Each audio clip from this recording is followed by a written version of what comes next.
रखड़िन सजण पंहिंजा सारिया गलन तां गोड़न जूं बूंदूं बस न कन सिंधी सिक पिरिन लोक ॾिठे न लहे। साईं निसार कुरैशी साहब तोखे सलाम आ। तो 60 साल जेका नौकरी कई उहा बि बहादुरी सां कई।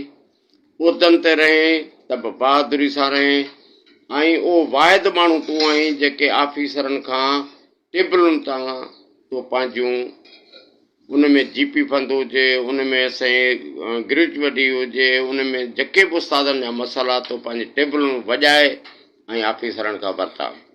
ऐं तूं वाहिद उहो सदर आहीं जेको तालके सदर न हुए पर तूं का वॾी शइ हुए, पर पंहिंजे तालके खे वॼाए हलियाई ऐं कंहिं बि उस्तादनि खे हरू भरू नुक़सानु कोन ॾिनी।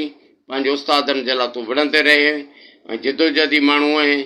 ऐं सच पुछो त जॾहिं अॼु राति 12 पिया थिया त मूं सोचियो पियो त अॼु भाउ निसार अॼु 60 साल नौकिरियुनि जा पूरा करे अॼु हू अलविदा पेटेल खे करे पंहिंजो वियो। आउं चवां थो त एॾो बहादुर माण्हू असां खां इहा अलॻि थी वियो आहे। सच पुछो त मां ॾाढो ॾुख जो सॼो ॾींहुं वक़्तु गुज़ारियो ऐं मूंखे एॾी तकलीफ़ थी त अहिड़े भले दोस्त खां असां महरूम थी वियासीं। हाणे साईं निसार पंहिंजो 60 साल पूरी कई। न अहिड़ो सदर कासमाबाद में थींदो, न वरी पैदा थियो आहे, न थींदो। वॾो बहादुर माण्हू हो, ॾाहो माण्हू हो। किथे विढ़ंदो बि हो त किथे प्यार बि कंदो, किथे कीअं बि करे माना हू पंहिंजी जिदोजहद करे असांखे उस्तादनि खे फ़ाइदा वठी ॾिनई। साईं निसार जी तारीख़ किथां खां शुरू कयां, सेवण खां शुरू कयांसि या हितां खां शुरू कयांसि। हू पाण तारीख़ आहे, पंहिंजी तारीख़ पाण आहे ऐं अलाह साईं हुनखे वॾी हयाती ऐं ॼमार ॾींदो। साईं निसार जहिड़ा माण्हू वरी न पैदा थिया आहिनि, न थींदा। हू भलो दोस्त बि हो ऐं भलो माण्हू बि हो ऐं भलो तनज़ीम जो सॼणु रहियो। तनज़ीम जो हू सुठो माण्हू रहियो ऐं तनज़ीम खे सदाईं हिन पंहिंजो ॻाट ऊचो कयो। हिते नालनि वारा सदर रहिया पर हीउ कंहिं माण्हू खे बि लेखींदो कोन हो। हीउ ॾाहो माण्हू हूंदो, पंहिंजे अकुलमंदी सां ऐं कमु कंदो। कॾहिं बि कंहिं सदर खे वठी कंहिं ऑफिस में कोन वेंदो, न कॾहिं कंहिं जनरल सेक्रेटरी खे वठी वियो, पंहिंजी पार्टी खे वठी पंहिंजनि दोस्तनि खे गॾु खणी हलणु। इहो निसार खे हिकिड़ो वॾो किरदारु हो ऐं जेको हू इन जो एज़ाज़ जो हक़दार आहे। ऐं साईं निसार मुंहिंजो दोस्त बि रहियो ऐं हू तनज़ीम में बि मूंसां गॾु रहियो ऐं हुनजो माना भाइरनि वांगुरु दोस्त हुउसि। मुंहिंजे ॾुख सुख में हू निसार भाउ मुंहिंजो इलाही रहियो ऐं अहिड़ा माण्हू लखनि ऐं सवनि में पैदा थींदा आहिनि। ऐं मां साईं निसार खे इहा दुआ कंदुसि त साईं तव्हां जेको वक़्तु कढी विया हो, अलाह साईं तव्हांखे वॾी हयाती ॾे ऐं जेको तव्हां पंहिंजो वक़्तु गुज़ारियो उहो ॾाढो भलो गुज़रियो।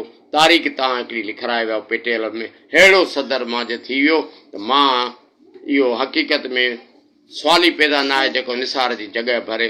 न केरु भरी आहे, न केरु भरींदो। निसार खां पोइ अॼु हिकु तालको कासमाबाद न पर सिंध। ऐं बाक़ी हिन में हिकिड़ी बहादुरी मूं इहा ॾिठी त कंहिं माण्हू खे हिमत कान हूंदी त हिन खां वोट घुरे। हीउ जंहिं खे वोट ॾींदो हो त उनखे मूंसां अॻु में ॻाल्हि कंदो, न सिर्फ़ु पाण वोट फलाणे खे था ॾियूं, वरी मरी वञे जे हिनखे को माण्हू में क्या हिमत थिए त हिन खां वोट वठे। सुवाल ई पैदा न आहे। हां तव्हांखे दिलि सां चवां थो त अहिड़ो ॾाहो माण्हू, अहिड़ो तमामु ई माना हिकिड़ो असांखे पेटेल में वॾे में वॾो नुक़सानु थी वियो आहे ऐं वॾो जिदोजहदी माण्हू हो। ऐं चंदो बि हिन पंहिंजो वठंदो त सोचे सम्झी वठंदो, कंहिंसां बि का बेआजबी चंदे में कान कयईं ऐं उस्तादनि जो साथ में साथ रहियो। हिन सां उस्ताद हिन सां गॾु हुआ। इहो हिन जो वॾो एज़ाज़ हो।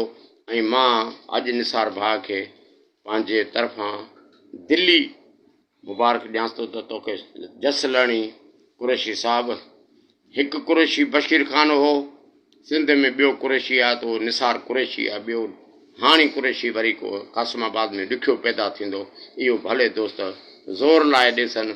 इहे ऑफिसरनि खे मिनथूं कंदा, मेड़ूं कंदा, पर निसार वांगुरु टेबलूं वॼाए कयो बि कमु न वठंदो। मुंहिंजो तोखे सलाम आहे साईं निसार कुरैशी साहिबु। अलाह करे तोखे वॾी हयाती ॾे ऐं महिरबानी हिकिड़ी कजांइ। ऐं मुंहिंजा हिकिड़ा लफ़्ज़ अथई, नाराज़ न थी जांइ, पर हिन रिटायरनि वांगुरु पोयां कंहिंजे न लॻजांइ।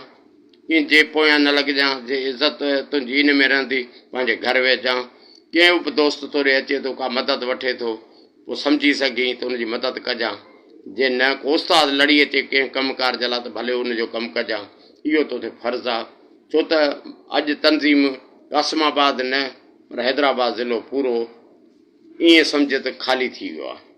अॻे ई हाल पूरो हो, पर अॼु निसार कुरैशी खां पोइ हाल पूरो थियो आहे।